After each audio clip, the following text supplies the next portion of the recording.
What if a 23-year-old girl discovered that her honeymoon with a 39-year-old millionaire was just the beginning of the greatest mysteries of her life? In a perfumed night under the moonlight, he whispered words that would change everything forever. Tell me, where are you watching from? Subscribe to the channel and leave a like if you want to discover what secrets this mysterious man was hiding.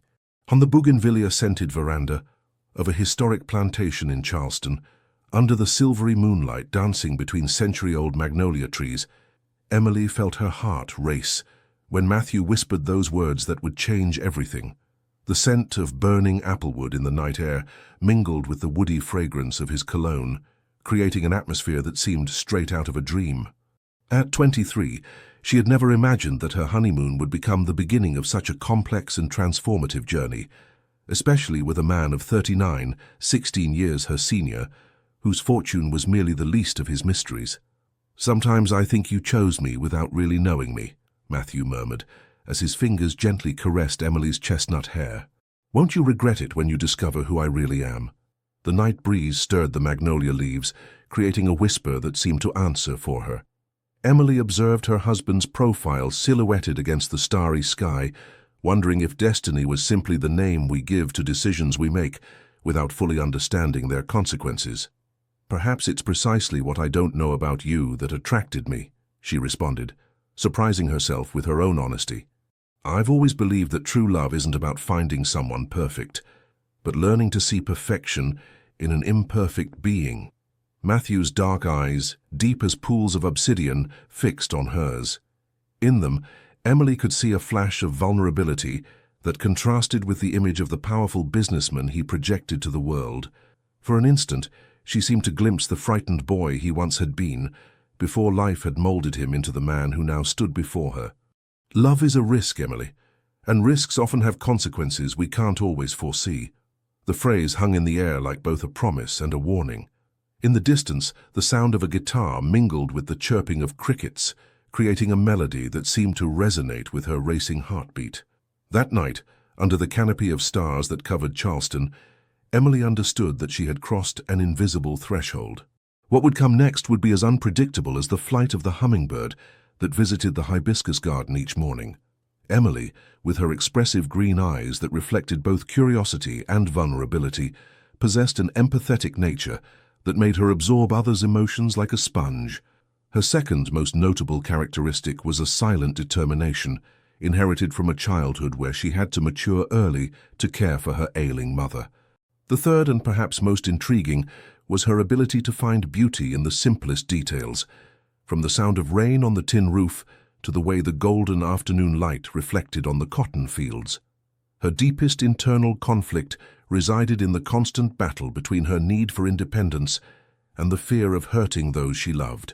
She had grown up believing that loving meant sacrificing oneself, a belief that was now being tested with every moment spent alongside Matthew. As she gazed at the stars from the veranda, a certainty settled within her. Some paths only reveal their purpose when we're already too far along to turn back. Magnolia Hill Estate rose majestically among cotton fields and wild bougainvillea, like a silent witness to generations of family secrets. During her second week of marriage, Emily wandered the polished hardwood corridors, letting her fingers brush against the whitewashed walls that seemed to whisper stories from other times. Each room told a story through sepia photographs, dark wood furniture polished by time, and hand-painted porcelain that seemed to guard secrets from the past. Matthew's study remained closed most of the time. One morning, driven more by curiosity than distrust, Emily turned the heavy brass doorknob and entered that forbidden sanctuary.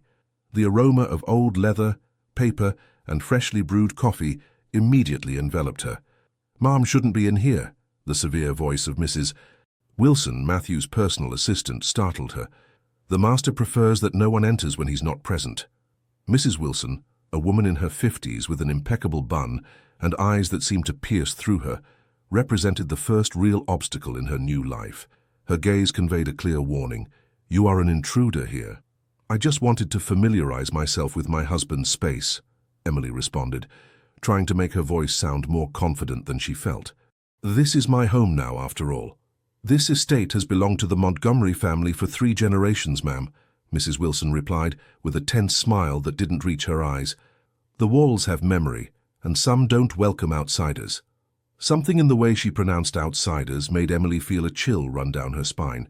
It wasn't simply the word, but the weight of history it seemed to contain. "How long have you worked for Matthew?" she asked, trying to build a bridge over the invisible chasm that separated them. "Long enough to have seen many women come and go who thought they had conquered his heart," Mrs. Wilson responded, while meticulously organizing some documents. "Mr. Montgomery is generous, but few truly know what lies behind that generosity." The words hung in the air like a veiled warning. Emily observed the room with new eyes. The perfectly ordered books, the framed photographs where Matthew always appeared impeccably dressed but invariably alone, and a small carved wooden chest on the desk that seemed out of place among the modern electronic devices. "What does that chest contain?" she asked, pointing to the object.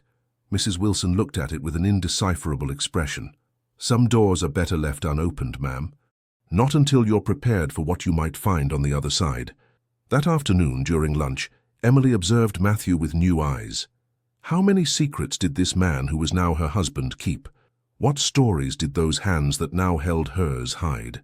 "You seem thoughtful," he commented, pouring her a glass of red wine. "Is it the estate? Sometimes it can feel overwhelming for those not accustomed to spaces so laden with history."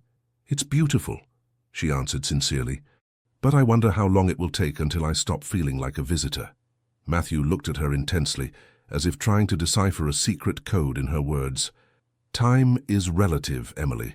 Some manage to belong in an instant, others never do, despite the years. It doesn't depend on time, but on the willingness to put down roots." The herb garden at the back of the estate became her refuge, where she spent entire mornings among the rosemary and basil, trying to understand her own feelings.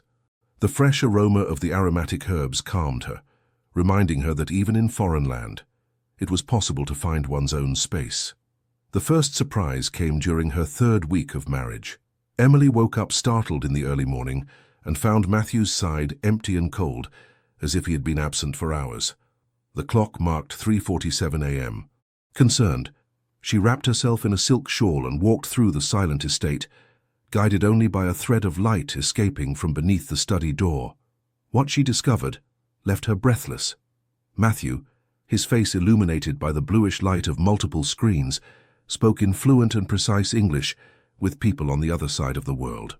It wasn't the image of the ruthless businessman that surprised her, but the genuine passion and concern she detected in his voice as he discussed how to preserve the jobs of his workers in Singapore in the face of an imminent recession. "We won't cut staff," she heard him say firmly. "We'll find another solution. Those families depend on us." Emily retreated silently, feeling she had witnessed something intimate that wasn't meant for her eyes. The next morning, during breakfast, she observed the dark circles under Matthew's eyes and understood that what she had initially interpreted as the routine of a man obsessed with Asian markets revealed not greed, but a deep responsibility toward the employees of his companies spread across the world. His motivation wasn't solely financial, but a genuine desire to create opportunities for others. "Why have you never told me about your companies in Asia?" she asked as they shared coffee on the veranda. Matthew looked up, surprised. "I didn't think you'd be interested in business." "I'm interested in everything that makes you who you are," she replied simply. "And it seems that part of your life consumes much of your time and energy." A tired smile drew across his face. "Most women I've known were only interested in the benefits of my businesses, not the work behind them." "I'm not most women," Emily responded, holding his gaze. Something changed in Matthew's eyes, as if an invisible barrier began to dissolve. "No, you definitely aren't," he murmured, more to himself than to her. That same afternoon, while browsing the local farmer's market looking for ingredients for a traditional recipe she wanted to learn, Emily encountered Mrs. Wilson, who was meticulously examining some bell peppers. "The master never brings his companions to the market," the assistant commented with evident surprise. "This isn't a place for someone accustomed to luxury stores." Emily smiled, selecting some tomatoes with the confidence of someone who grew up among similar markets. "My mother taught me that true quality is recognized by aroma and touch, not by the price tag," she responded, while appreciatively smelling a lime. Besides, how could I understand this place without knowing its flavors? Mrs. Wilson observed her with a recalculating look, as if adjusting a mental equation. The gumbo that Thomas will prepare tonight takes 7 different types of seafood, she commented, offering her a particularly beautiful piece of smoked sausage. This gives it the final touch. It was a small peace offering, or perhaps a test. Emily accepted it with a genuine smile. I'd love to learn how to prepare it someday. For an instant, something like approval glimmered in Mrs. Wilson's eyes. Thomas doesn't easily share his culinary secrets. But perhaps if you ask in the right way. At that moment, as the afternoon sun bathed the colorful market and vendors announced their products in a musical southern drawl that she was still struggling to fully comprehend, Emily felt she had won a small battle in the silent war to find her place in this new and disconcerting world. Southerners speak through symbols, explained Thomas, the estate's cook, while cutting with surgical precision a bundle of fresh okra. Each flower, each color, each flavor tells a different story. Thomas, a robust man in his 60s with hands that seemed to have kneaded the history of the South, initially treated her as a passing, rich lady. However, when Emily demonstrated a genuine interest in learning traditional recipes and insisted on helping in the kitchen, he began to become a caring teacher and an unexpected confidant. The 4th month of marriage brought the first real obstacle. During a dinner with Matthew's business partners, one of them, visibly drunk, referred to her as Montgomery's new acquisition. Humiliation burned in her cheeks as polite laughter resonated around the table. That night, in the privacy of their bedroom, the storm broke. "Why didn't you say anything?" Emily questioned, her voice trembling with indignation. "They treated me like I was an object you just purchased." Matthew loosened his tie with a tired gesture. "They're important men for my business, Emily. Sometimes one must tolerate certain inconveniences." Inconveniences. The word came out like a whip. "Is that what I am to you? An inconvenience to be tolerated for the sake of your business?" "You're twisting my words," he responded, slightly raising his tone. "You know perfectly well I wasn't referring to you." "Do I?" she questioned, feeling tears threatening to spill. "Sometimes I wonder if I really know you, Matthew. Or if you know me." A heavy silence settled between them, so dense it seemed to have physical weight. "Perhaps that's the problem," he finally murmured. "We married too quickly, without giving ourselves time to truly know each other." The confession hung in the air like a painful truth they had both been avoiding. Emily felt something breaking inside her, but also something else beginning to take shape. The determination to be seen, to be recognized as something more than an ornament in Matthew Montgomery's life. The next day, without consulting anyone, Emily enrolled in traditional craft classes at the local cultural center. For 3 hours daily, 4 times a week, she would learn ancestral techniques of pottery, quilting, and southern folk art. The cost was giving up her relaxing mornings in the garden, but the reward was immense, a purpose of her own, independent of her role as Matthew's wife. When she informed him of her decision, he looked at her with a mixture of surprise and something she couldn't identify. Admiration? Concern? "Why crafts?" he finally asked. "Because I want to understand the soul of this place through its hands," she replied simply. "Because I need to create something that's completely mine." Matthew nodded slowly, as if assimilating a new facet of the woman he had married. "Mrs. Wilson could drive you there and pick you up," he offered, in what Emily recognized as an olive branch. "I prefer to go on my own," she responded firmly. "I need to learn to navigate this world by myself." That same afternoon, while trying to shape a rebellious piece of red clay, Emily understood that she was molding something more than a simple bowl. She was giving form to a new version of herself, one that wouldn't be defined solely by her relationship with Matthew Montgomery. In her pottery classes, she met Julie, a local woman her age who treated her without the deference or suspicion that those who knew she was Matthew's wife usually showed. With her, for the first time since her arrival in Charleston, Emily could simply be herself, an insecure, curious young woman determined to find her place in a world that hadn't waited for her. "Clay never lies," Julie told her one afternoon while observing her stained hands. "It reveals our true intentions, our patience, our fears. That's why the ancients believed the gods molded us with clay." Emily contemplated her own imperfect creations and smiled. "Then I'm made of contradictions and persistence." "Like all of us," Julie responded with a laugh. The difference is that some never admit it. May arrived with an explosion of magnolias in bloom and a storm that seemed to want to tear the very soul from Charleston. Trapped in the estate by the fury of the tempest, Emily wandered restlessly through the corridors when a crash followed by an insistent dripping alerted her. Part of the library roof had collapsed. Without thinking twice, she organized the available staff to save the books and ancient documents that were in danger. Amid the chaos, her hands found the small carved wooden chest she had seen in Matthew's study months before. Dragged by the current of water infiltrating from the roof, it now lay open, revealing its contents. A handful of letters tied with a worn ribbon and an engagement ring that wasn't the one she wore on her finger. The temptation was irresistible. Taking refuge in the greenhouse while the storm continued unleashing its fury, Emily untied the bundle of letters and began to read. What she discovered took her breath away. Matthew had been married before to a woman named Elizabeth. The letters revealed the painful dissolution of that marriage 8 years earlier when Elizabeth left him for another man. The last missives showed a Matthew she had never known, vulnerable, wounded, pleading.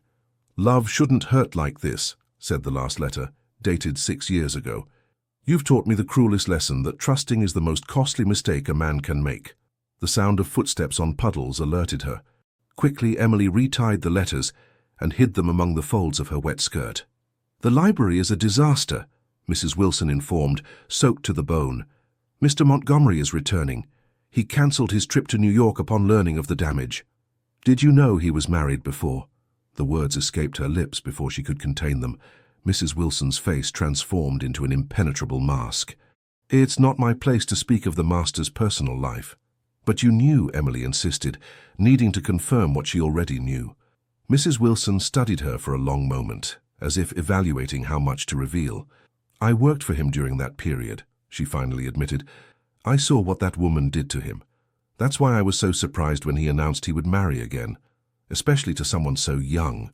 The words floated between them, laden with implications. "Do you think I married him for his money?" Emily asked directly. "I think his reasons for marrying you are more interesting than yours for accepting him," Mrs. Wilson responded enigmatically. "But that's something you'll have to discover for yourself." When Matthew arrived, drenched and visibly concerned, he found Emily efficiently directing the book and document rescue operations. For the first time, he looked at her with something new in his eyes. Respect. "You organized all this by yourself," he commented, while observing the classification system she had improvised for the saved volumes. "Mrs. Wilson says you even contacted a restorer of antique books." "Some of these copies are irreplaceable," she responded simply. "I couldn't stand by watching your heritage being destroyed." "Our heritage," she wanted to correct, but the words caught in her throat. Did they really share something deeper than a marriage certificate?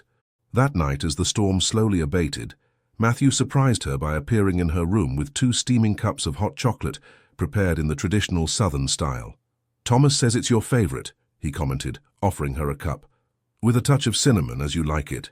The gesture, small but significant, revealed that he had been paying attention to her preferences, something Emily hadn't noticed until then. "Thank you for what you did today," he continued, sitting on the edge of the bed. "Not many people would have acted with such determination." Emily blew softly on her chocolate, buying time while deciding whether to confront him about her discovery. "There are many things I don't know about you, Matthew," she finally said. "Sometimes I wonder if you married me precisely because you knew I wouldn't ask too many questions." He looked at her for a long time, as if making a crucial decision. "Questions are never the problem, Emily. It's what we do with the answers that can destroy us." At that moment, with the sound of rain gently tapping against the glass and the aroma of spiced chocolate floating between them, Emily understood they were at a turning point. What she said next could bring them closer, or irrevocably separate them. "I found the letters," she finally confessed, holding his gaze. "It wasn't my intention to invade your privacy, but the chest was open after the flood, and I—" "Elizabeth," he interrupted, pronouncing the name like someone touching a still-open wound. "I suppose it was a matter of time before you discovered that part of my past. Why did you never tell me? Would it have changed anything?" he asked with a sad smile. "We all have scars, Emily. Some are simply more visible than others." On impulse, she took his hand.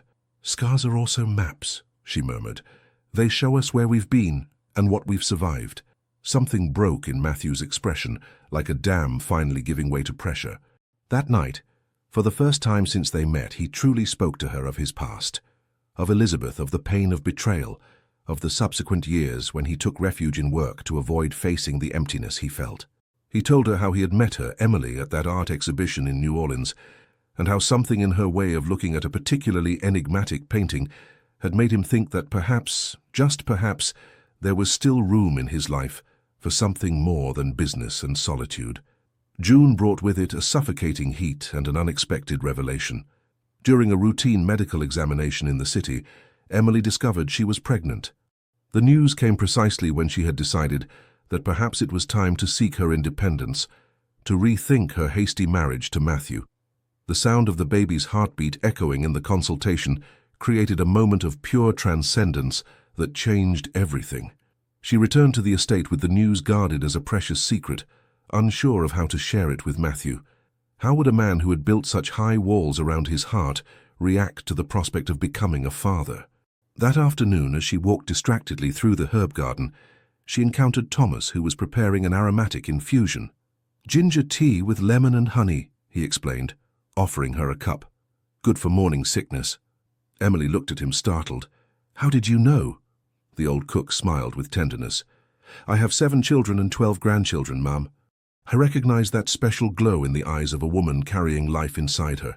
The simplicity and warmth of his words disarmed Emily, who suddenly found herself crying while Thomas awkwardly patted her back. "I don't know if I'm ready," she confessed between sobs. "Everything happened so fast. I'm barely learning to be a wife, and now—" "Nobody is born knowing how to be a father or mother," Thomas responded with the wisdom of experience. "For you learn day by day, mistake after mistake, joy after joy. What if Matthew doesn't want this baby?" She finally verbalized her greatest fear. Thomas looked at her seriously. "Mr. Montgomery may seem hard as stone, but beneath that armor is a man who yearns for a family of his own. I've seen him watching the children of the estate workers when he thinks no one is looking." That night, during dinner, Emily gathered all her courage. She had prepared an elaborate speech, considering all possible reactions from Matthew, but when the moment came, the rehearsed words evaporated. "I'm pregnant," she announced simply, as he reviewed some work documents. "We're going to have a child." Time seemed to stop. Matthew slowly raised his eyes, his face an indecipherable mask. Then, something extraordinary happened. A solitary tear slid down his bronze cheek. "A child," he repeated, as if savoring each letter. "Are you sure?" Emily nodded, holding her breath. In a movement that took her completely by surprise, Matthew knelt before her and gently rested his head against her still flat belly. "Thank you," he murmured with a broken voice, "for this gift I don't deserve." The vulnerability of that powerful man, kneeling before her like a supplicant before an altar, disarmed Emily's last defenses. In that instant, she understood that true love wasn't a static feeling, but a living being that evolved, that transformed with each test, with each shared truth, with each wound healed together. "We both deserve it," she responded, caressing his hair with tenderness. "This baby is an opportunity for both of us." That night, as the moon bathed the estate with its silvery light, Emily wrote in her diary, "Sometimes the greatest changes begin with the softest whispers." Today, a heart the size of a poppy seed rewrote the destiny of 2 souls who were still learning to recognize each other. The news of the pregnancy catalyzed a profound change in the estate's dynamics. Mrs. Wilson, surprisingly, was the first to show a radical transformation in her attitude towards Emily. One morning, she found her leaving an ancient jade amulet on her nightstand. "To protect the baby," she explained curtly. "It's been in the Montgomery family for generations. I thought you considered me an intruder," Emily commented, surprised by the gesture. Mrs. Wilson looked at her with a new expression, softer and more complicit. "You were," she admitted, "until you proved to be more than a pretty face looking for a comfortable life. This estate needs new life, children's laughter. It has been silent for too long." At the end of June, when the heat made the horizon shimmer over the cotton fields, an unexpected visit shook the apparent calm that had settled on Magnolia Hill Estate. Daniel Montgomery, Matthew's older brother, arrived without prior notice from London. where he had lived for more than a decade. Tall, with the same aristocratic bearing as Matthew, but with a hardness in his eyes that his brother had softened over the years, Daniel observed Emily with barely disguised scrutiny during the welcome dinner. "So this is the young woman who finally conquered the eternal bachelor," he commented with a smile that didn't reach his eyes. "Congratulations, little sister-in-law. You've achieved what many attempted without success." The tension between the brothers was palpable, like an invisible third diner seated at the table. Emily noticed how Matthew clenched his jaw each time Daniel mentioned the family past, or made some veiled allusion to Elizabeth. "And now a baby," Daniel continued, pouring more wine into his glass. "How convenient, don't you think, Matthew? Just a few months of marriage and already securing the Montgomery line of succession." "Enough, Daniel." Matthew's voice cut through the air like a whip. "I will not allow you to insult my wife at our table." "Insult?" Daniel feigned innocence. "I'm merely expressing my surprise at the efficiency of your young wife. Elizabeth took 3 years to get pregnant. And then—" "I said enough." Matthew rose abruptly, his face shadowed by a contained anger that Emily had never witnessed. "If you've come to stir up the past, you can leave right now." A glacial silence settled in the dining room. Emily observed Mrs. Wilson's face, who remained in a corner supervising the service.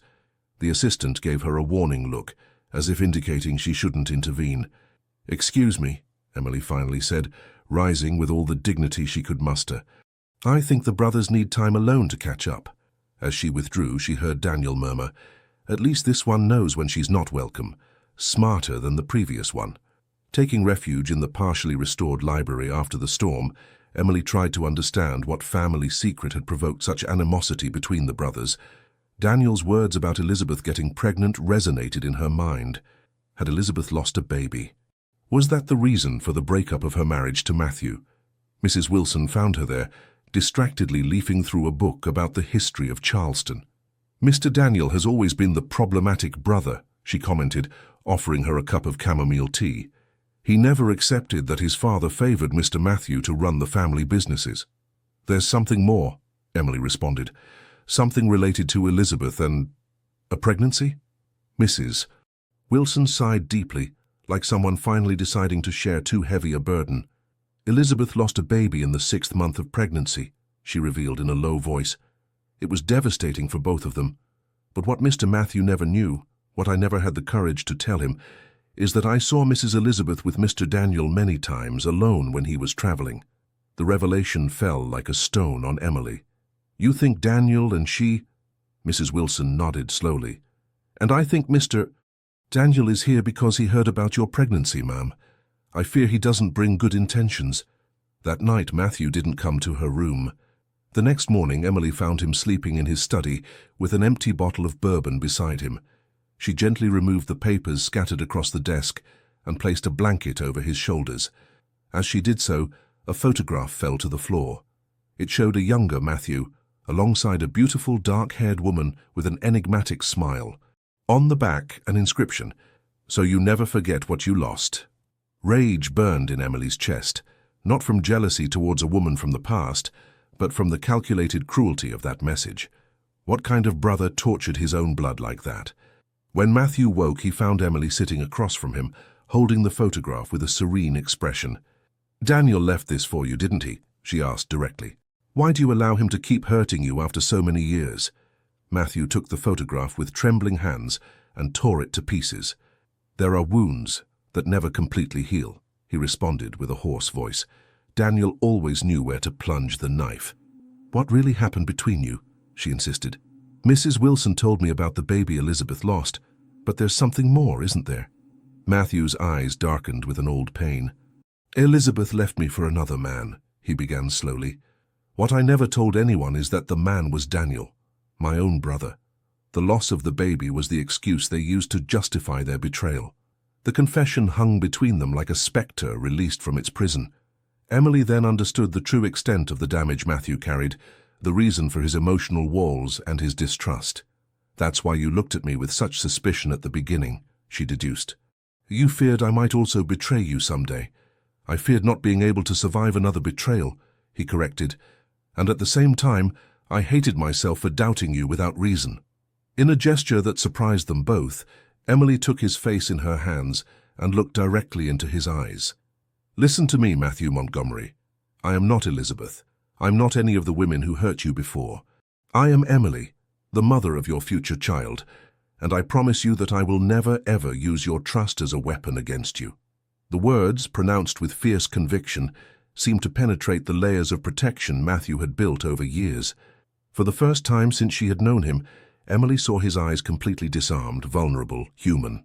"I believe you," he responded simply. "And that terrifies me more than anything else."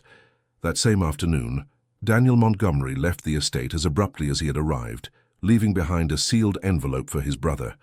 Emily never knew what that letter contained, but she noticed that after reading it, Matthew seemed to release a weight he had carried for too long. "Some apologies come too late," he commented enigmatically. "But perhaps it's never too late to begin healing." July arrived with an unexpected crisis. One morning, Matthew received a phone call that left him visibly upset. Emily, who now shared more spaces with him, including occasionally his study, perceived the gravity of the situation from the tension in his shoulders and the way he massaged the bridge of his nose, a gesture she had learned to identify as a sign of extreme stress. "What's happening?" she asked, when she saw him hang up the phone with more force than necessary. "One of my main companies is in trouble," he responded after a moment of hesitation. "An important partner unexpectedly withdrew and caused a chain reaction. The stocks are in free fall." She had never seen him so worried before, and she understood that the situation must be truly serious. "What can you do?"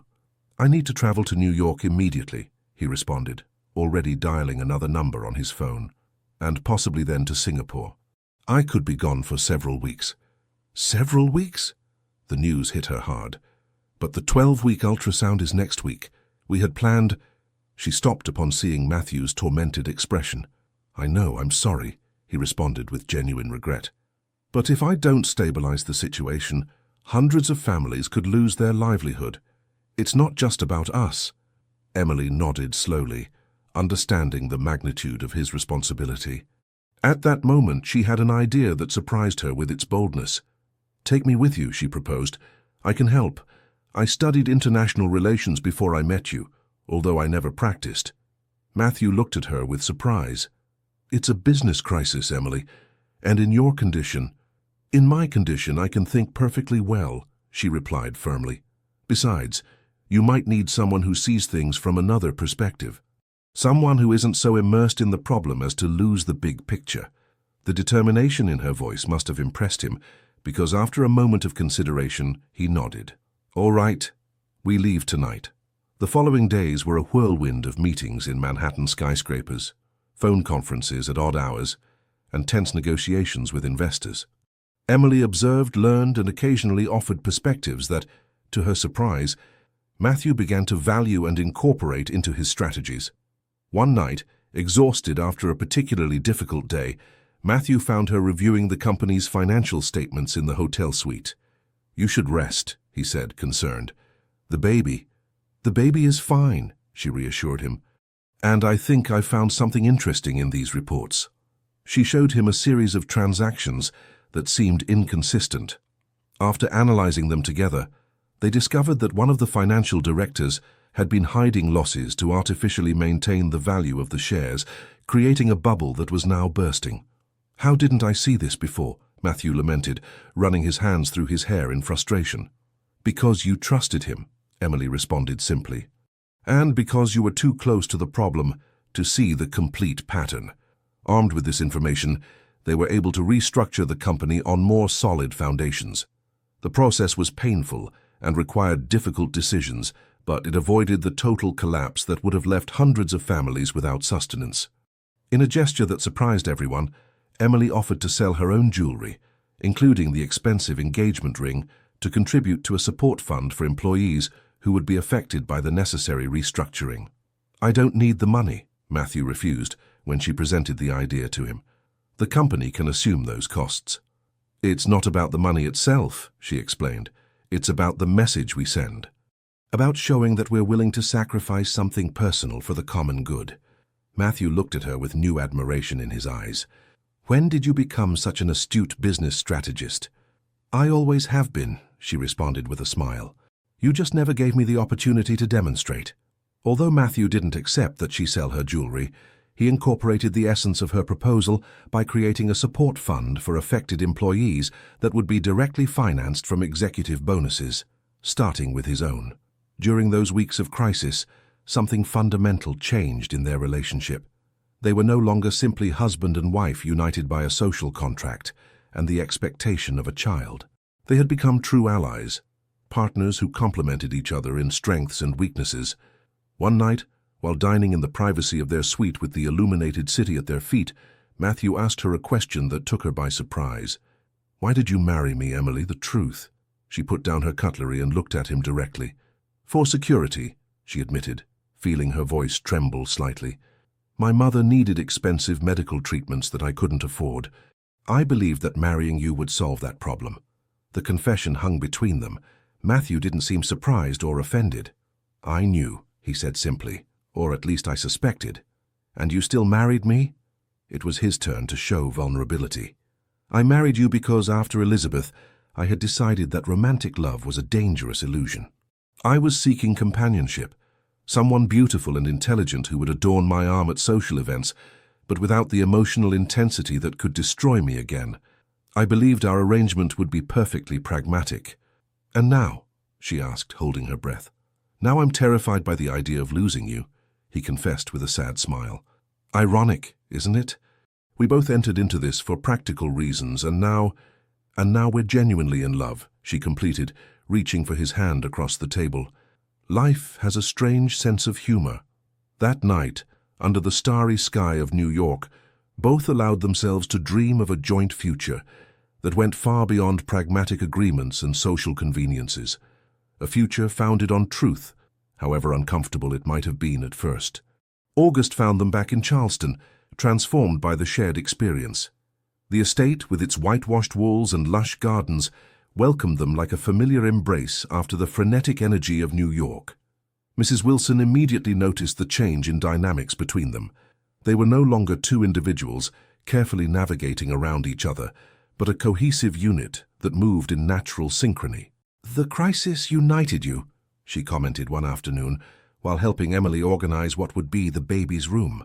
"Sometimes it takes a storm to reveal the true foundations of a house, or to rebuild them on more solid foundations," added Emily, caressing her now slightly protruding belly. However, not everything was harmony.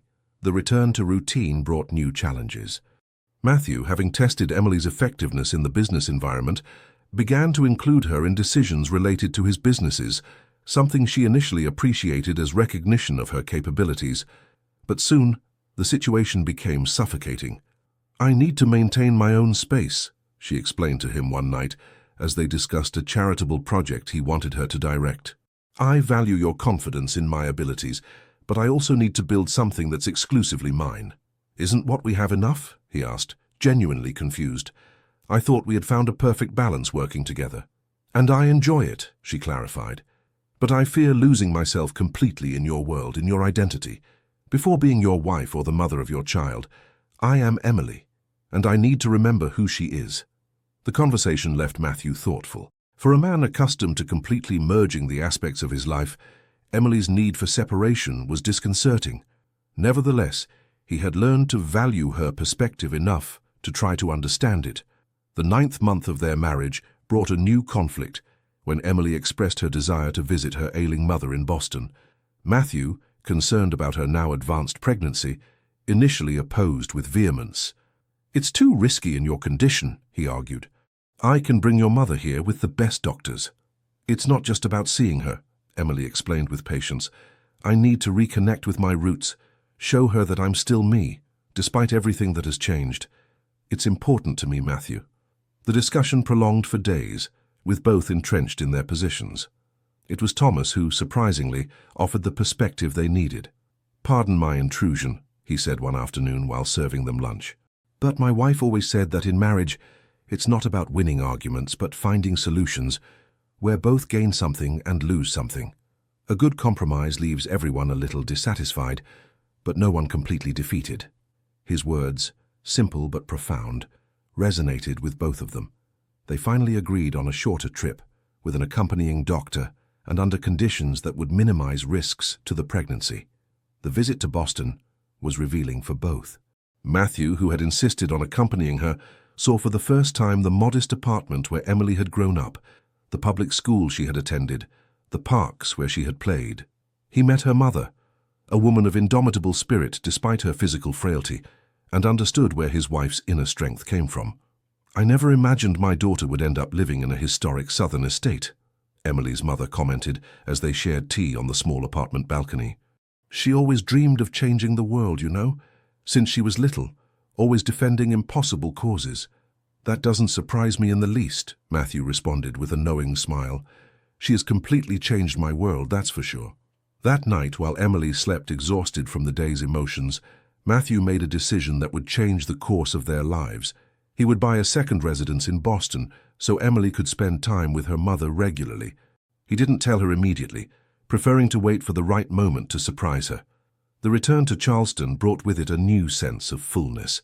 The estate, which had initially been for Emily a foreign and intimidating space, now genuinely felt like her home. She had left her mark in every corner, in the herb garden that she had considerably expanded, in the baby's room decorated with local crafts that she herself had helped create, in the new wing of the library dedicated to New England contemporary literature. "You've transformed this place," Mrs. Wilson observed one afternoon as they walked together through the gardens. "Before it was beautiful but cold, like a museum. Now it has life." "You no longer consider me an intruder?" Emily asked with a smile, remembering their tense first encounters. Mrs. Wilson looked at her with a serene expression. "It's been a long time since I stopped seeing you as an intruder, Ma'am. Now I see the woman who saved Mr. Matthew from himself." As her pregnancy progressed, Emily began to experience a strange restlessness. Dreams became more vivid, populated with images of her childhood in Boston, mixed with scenes from her current life in Charleston. In one particularly recurrent dream, she saw herself standing at a crossroads, unable to decide which direction to take. The old Gullah people believed that pregnant women's dreams were messages from the ancestors, Thomas explained to her while they prepared a traditional Southern gumbo together. "Especially in the 7th month, when the baby's soul is already fully formed. And what would it mean to dream of paths that fork?" she asked, distractedly crushing some dried herbs. "That an important decision approaches," the cook responded with the certainty of someone transmitting ancestral wisdom. "One that will affect not only your destiny, but also that of your child." That night, unable to sleep due to the discomfort of her increasingly prominent belly, Emily wandered through the silent estate when a faint light coming from Matthew's study caught her attention. She found him absorbed in contemplating some plans spread out on his desk. "Can't sleep?" she asked, startling him. "I wanted to surprise you," he confessed, gesturing for her to come closer. "These are the plans for a house on the outskirts of Boston. I bought it so you can be close to your mother whenever you need to." The news left her breathless. It was exactly the kind of gesture that demonstrated how much their relationship had changed, how much he had learned to consider her needs and desires. "It's perfect," she murmured, studying the plans of what appeared to be a beautiful home with extensive gardens. "But what about your businesses here? You can't simply divide your time between two coasts." "I can direct many things remotely," he responded, "and what I can't will have to wait. I've spent too many years prioritizing business above everything else. I don't want to live like that anymore." The declaration, pronounced with serene conviction, deeply moved Emily. However, part of her wondered if he wasn't sacrificing too much, if he would eventually come to resent the changes she had brought to his life. "I don't want you to give up what you've built for us," she finally said. "There must be a balance, a way to honor both parts of our life." Matthew looked at her with a new understanding in his eyes. "I'm not giving up anything," he clarified. "I'm gaining something much more valuable. Before knowing you, I had success but no purpose. Now I have both." At that moment, as moonlight filtered through the windows, creating silver patterns on the plans of their shared future, Emily felt the baby move energetically inside her, as if wanting to participate in the conversation.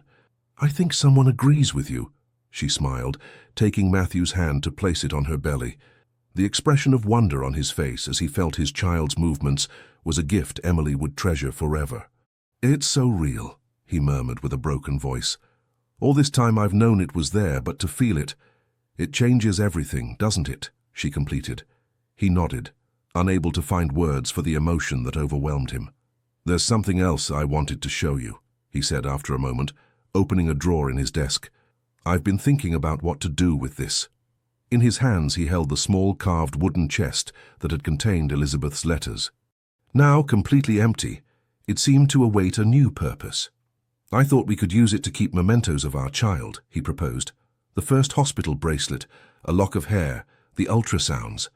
Transform something that represented pain into a vessel of joy." The proposal, symbolic and powerful, perfectly represented the evolution of their relationship, from the secrets and wounds of the past to the openness and hope of the future. "It's perfect," Emily responded, taking the chest in her hands. "A new story for an ancient object." As she held it, she noticed an inscription on the base that she had never seen before. "The past only has the power we grant it." The words, engraved in the dark wood, seemed to have been waiting for this moment to reveal their true meaning. That night back in her room, Emily wrote in her diary, "Sometimes the most important decisions aren't made in a dramatic instant, but in a succession of small moments of truth. Today we chose to transform pain into hope, secrets into promises. And in that choice, perhaps, lies the true magic of love." October brought with it preparations for the Harvest Festival, a tradition that Emily found fascinating in its mixture of spirituality and celebration. Under the patient guidance of Mrs. Wilson and Thomas, she learned to create a traditional display, adorning it with autumn leaves, corn husks, and photographs of the Montgomery ancestors. "We should include your family too," Matthew suggested, watching her as she carefully arranged the offerings. "This celebration represents the connection between past and future, and our child will carry both heritages." The gesture, apparently simple, had a profound meaning that didn't go unnoticed by anyone on the estate. It was a public acknowledgement that Emily had not only been accepted into the Montgomery family, but that her own family history was equally valued. The preparation for the Harvest Festival coincided with a project Emily had been developing in secret: the transformation of an abandoned section of the estate into a community centre where local women could learn craft skills and market their creations. With Matthew's financial support but under her own direction, the project represented the perfect fusion of their worlds. "I didn't imagine you had such vision for business," he commented, genuinely impressed as he reviewed the business plan she had developed. "This isn't just charity, it's a sustainable model that will benefit the whole community." "I learned from the best," she responded with a smile. "Observing you these months, I've understood that truly successful businesses are those that create value for everyone involved." The inauguration of the center was scheduled to coincide with the Harvest Festival celebrations, creating a powerful symbolism of rebirth and continuity that didn't go unnoticed by the inhabitants of Charleston. As the big day approached, Emily began to receive unexpected recognition from the local community. The women who would participate in the center brought her small gifts: hand-woven shawls, traditional sweets, amulets for the baby.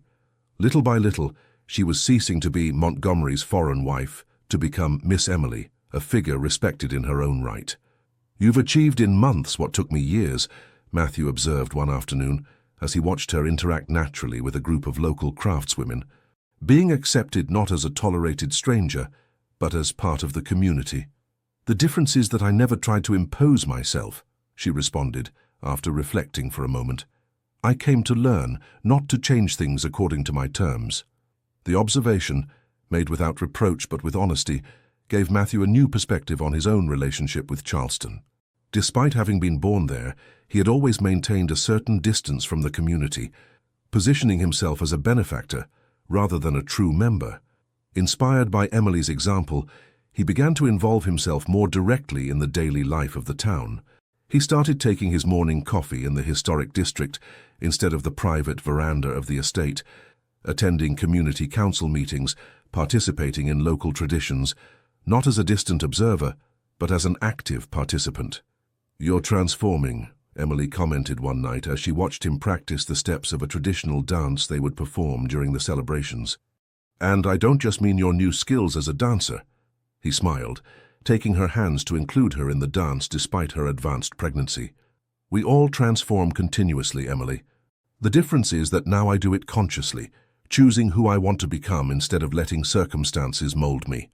The night of the community center inauguration, coinciding with the beginning of the Harvest Festival celebrations, the estate filled with lights, music, and the aroma of traditional dishes prepared by Thomas and his team. Emily, resplendent in an embroidered dress that highlighted her 8-month belly, moved among the guests with a natural grace that belied her condition. Mrs. Wilson, impeccably dressed for the occasion, approached her with a small wooden box. "This belonged to my grandmother," she explained, showing her an ancient silver medallion with intricate Celtic designs. "The midwife gave it to her the day her first child was born. Tradition says it protects both mother and baby during childbirth." The gift, coming from a woman who had initially received her with such distrust, deeply moved Emily. "I don't know what to say, Mrs. Wilson. It's a family treasure. I can't accept it." "You can accept it because you're family now, ma'am," Mrs. Wilson responded with simple dignity. "Not because you married Mr. Matthew, but because you've earned your place among us with your own actions." That night, as the pumpkin lanterns and candlelight illuminated the transformed estate, as the aroma of mulled cider and the music of the fiddles created a magical atmosphere, Emily felt she had finally found her place in the world. It wasn't Boston or Charleston, it wasn't the past or the future, but that precise moment where all the pieces of her life seemed to finally fit into a perfect mosaic. November brought with it cool winds that stirred the magnolias and announced the proximity of the moment they had so long awaited. With the pregnancy in its final stage, Emily experienced a mixture of anticipation and nervousness that she tried to channel into the final preparations for the baby's arrival. The nursery, decorated with a mural that combined elements of Southern folklore and New England traditional tales, was finally complete. Each detail had been carefully selected to represent the cultural duality that would be an inherent part of their child's identity. One afternoon, while organizing tiny clothes in the newly installed wardrobe, Emily found a box she didn't recognize. Upon opening it, she discovered a small christening gown exquisitely embroidered with a pattern of magnolias and a note written in Matthew's elegant handwriting. "So our child always remembers where our story began." The detail, so intimate and thoughtful, provoked tears of emotion that she no longer tried to contain. At that moment, she felt a contraction different from the Braxton Hicks she had been experiencing for weeks, more intense, more defined. "I think it's time," she told Mrs. Wilson, who found her breathing deeply, leaning against the wall. "The baby is ready to meet us." The following hours passed in a blur of intense sensations. Matthew, notified while in town, returned in record time with an expression that oscillated between absolute excitement and profound terror. "I'm here," was all he said as he took her hand, but in those two words, Emily felt a promise that encompassed much more than the present moment. The birth, supervised by a combination of modern doctors and the traditional midwife Mrs. Wilson had recommended, was intense, but without complications. When they finally held their son, a perfect boy with Emily's eyes and Matthew's stubborn chin, time seemed to stop. "William," she whispered, remembering the name they had chosen together, honoring both Emily's Boston grandfather and a Montgomery ancestor. Our little miracle. Matthew, usually articulate and confident, seemed to have been left speechless before the perfection of that small being who was part of them both. "He's the most beautiful thing I've ever seen," he finally managed to say, his voice breaking with emotion. "And also the most frightening." "Frightening?" she asked, surprised. "Because now there's something in this world that matters to me more than my own life," he explained simply. "Something so precious and fragile that the mere thought of not being able to protect it paralyzes me." Emily perfectly understood the sentiment. It was the same reverential fear she experienced when contemplating that new life that depended completely on them. "We'll protect him together," she promised, intertwining her fingers with Matthew's as William slept peacefully between them. "And we'll also teach him to fly when the time comes." The following days passed in the adjustment fog experienced by all new parents. Nights of interrupted sleep, the constant wonder at each small gesture of the newborn, the joint learning of the silent language of his needs. To everyone's surprise, it was Thomas who demonstrated a special talent for calming the baby when he was particularly restless. The old cook hummed southern lullabies while gently rocking him, telling him stories of ancient gods and forgotten heroes as if the newborn could understand them. "You're filling his head with fantasies," Mrs. Wilson commented with feigned disapproval as she observed one of these moments. "I'm giving him roots," Thomas corrected with serenity. "A child needs to know where he comes from to understand where he's going." A week after the birth, when Emily finally felt strong enough to leave the room for longer periods, Matthew surprised her with a small, intimate ritual in the estate's garden. "In my family there's a tradition," he explained, as he guided her to a cleared space next to the herb garden she so loved. "We plant a tree for each new member who is born, to grow alongside them." He had selected a magnolia, symbol of fertility and new life in Southern tradition. Together, with William watching from Mrs. Wilson's arms, they sank their hands into the moist earth and planted the small tree that would grow as their son did. "May your roots be deep and your spirit free, William Montgomery," Matthew pronounced, as they poured water around the newly planted magnolia. "May you never forget that you belong to this land as much as it belongs to you." Emily added her own blessing, an ancient New England prayer that her grandmother had taught her, creating a symbolic bridge between the two cultures that intertwined in their son's identity. That night, as she watched Matthew cradle William with infinite tenderness, softly singing to him, in a southern drawl, mixed with phrases from Boston that reminded her of home, Emily felt a deep certainty. They had created much more than a family. They had built a refuge where different worlds could coexist in perfect harmony. December transformed Charleston into a canvas of lights and colors. The celebrations of the Christmas season intermingled with local traditions, creating a magical atmosphere that Emily now experienced through the marveling eyes of her 1-month-old son.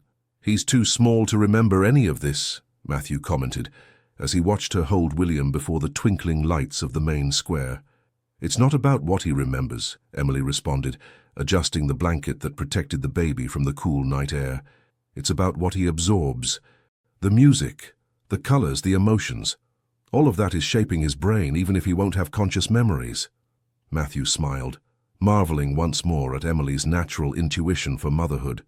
It was as if she had been born for this role, adapting to it with a grace that made what he knew to be deeply complex seem simple. On the night of the first Christmas carol service, as neighbors gathered to sing and celebrate the Advent season, Emily had an epiphany that she shared with Matthew as they returned to the estate. "You know what the caroling made me think about?" she commented, adjusting a sleeping William in her arms. "About how we all seek a place where we are genuinely welcome, where we are completely accepted. I found it here, with you. But, he asked, perceiving the doubt in her voice. "But there are so many women in Charleston and throughout the South who never find that open door," she continued. "Women with talent and determination who simply need an opportunity." Matthew observed her with curiosity, recognizing the gleam in her eyes that always appeared when she was developing a new idea. "You're thinking of expanding the community center, aren't you?" "I'm thinking of transforming it into something more ambitious," she confirmed. Her business incubator run by women, with microcredits, mentoring, access to international markets. The passion in her voice was contagious. Matthew could perfectly visualize what she described and, more importantly, could see the potential impact. "You would need a team, substantial financing, connections," he began to enumerate, his businessman's mind already analyzing the practical requirements. "I have a husband with all those resources," she responded with a playful smile. "Unless you're planning to divorce me soon." He laughed, drawing her to him carefully so as not to wake William. "I've never been less tempted by divorce," he assured, "but I wonder if you're not underestimating your own resources. You have something that all my money couldn't buy, the trust of these women. They see you as one of them, not as a distant benefactor." The observation, made without any pretension, illuminated something Emily hadn't fully considered. In her desire to help, she had been thinking primarily about what Matthew could provide, not her own unique value in the equation. "You're right," she admitted after a moment of reflection. "I don't need to ask you to do it for me. I need your support to do it myself." The distinction, seemingly subtle, represented a fundamental shift in their dynamic. She was no longer the young wife seeking approval or resources from her powerful husband, but a woman confident in her worth, seeking a genuine alliance between equals.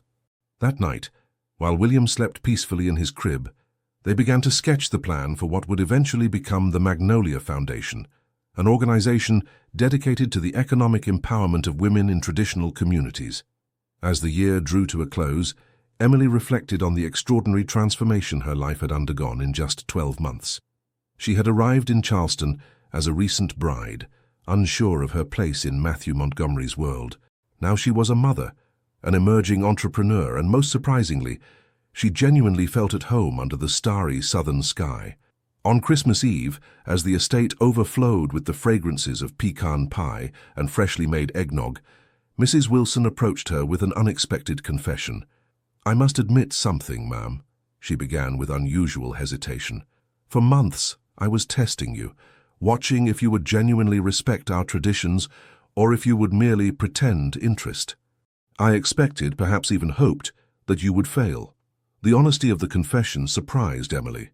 "And what was the final verdict?" she asked with a smile, without a trace of resentment. "That I was wrong to judge you," Mrs. Wilson responded with simplicity. "You didn't come to conquer our world, but to become part of it. That's the difference I didn't see at first." Mrs. Wilson's approval, earned over months of small tests and careful observations, meant for Emily a complete acceptance into the extended family that the estate represented. That night, as church bells announced the midnight mass and stars shone brighter than ever over Charleston, Matthew found her on the veranda, contemplating the garden where William's small magnolia had begun to sprout new leaves, defying the cool December. "A penny for your thoughts," he offered, wrapping her in a shawl against the night breeze. "I was thinking about how life rarely follows the path we plan," she responded, leaning back against his chest. "A year ago, I married you for practical reasons, believing I could keep my heart safe behind a convenient arrangement. And I married you believing I could perfectly control the terms of our relationship," he added with a self-critical smile. "We were both spectacularly wrong. Gloriously wrong," she corrected, turning to look into his eyes, "because we found each other amidst our failed plans."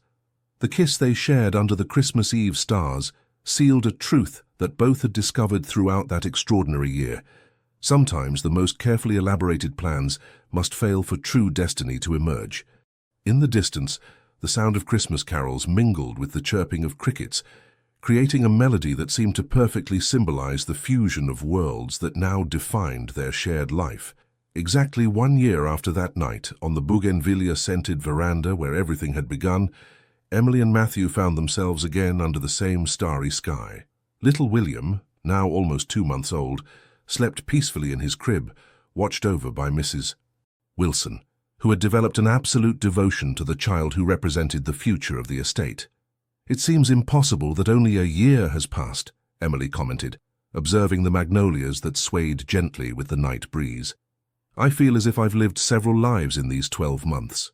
Matthew intertwined his fingers with hers, admiring the contrast between their hands, his weathered by years and work, hers more delicate but equally strong in their own way. "Perhaps it's because we're finally living fully, without reservations or walls of protection," he suggested. "Life takes on another dimension when we experience it completely open to it." They had decided to renew their wedding vows in an intimate ceremony in the estate's garden, with Mrs. Wilson and Thomas as the only witnesses, symbolizing how Emily had found her chosen family. Unlike their original wedding, ostentatious and full of guests they barely knew, this celebration represented the truth of their relationship, deep, authentic, built on foundations that had been tested and strengthened. "When we married, I promised to honor and respect you," Matthew began, taking her hands as they stood beside William's magnolia, which had grown surprisingly in such a short time. "Words that I pronounced sincerely, but without truly understanding their meaning. Today I renew those promises with the wisdom that only shared experience can give." His eyes, those pools of obsidian that had once seemed impenetrable to Emily, now reflected a vulnerability and openness that completely transformed his face. "I promise to honor you not just with words, but by recognizing and valuing your individuality, your dreams, your struggles. I promise to respect you as my equal, my companion, my closest confidant. And I add a new promise. I promise to continue growing alongside you, allowing us to transform each other like the river that polishes the stone, not to erode it, but to reveal its inherent beauty." Emily, moved by the depth of his words, responded with equal sincerity. "When we married, I offered you my companionship and loyalty, believing that was enough. Today, I offer something much more valuable and frightening, my complete heart, without reservations or conditions. I promise to walk beside you not as someone who needs you to be complete, but as a whole being who chooses to share her fullness with you. I promise to be your refuge and your adventure, your root and your wing, your firm ground and your horizon to explore. Mrs. Wilson, with undisguised tears running down her usually stoic cheeks, offered the small wooden chest that now contained William's first treasures, the hospital bracelet, a lock of his dark hair, the first ultrasound where he was barely more than a promise.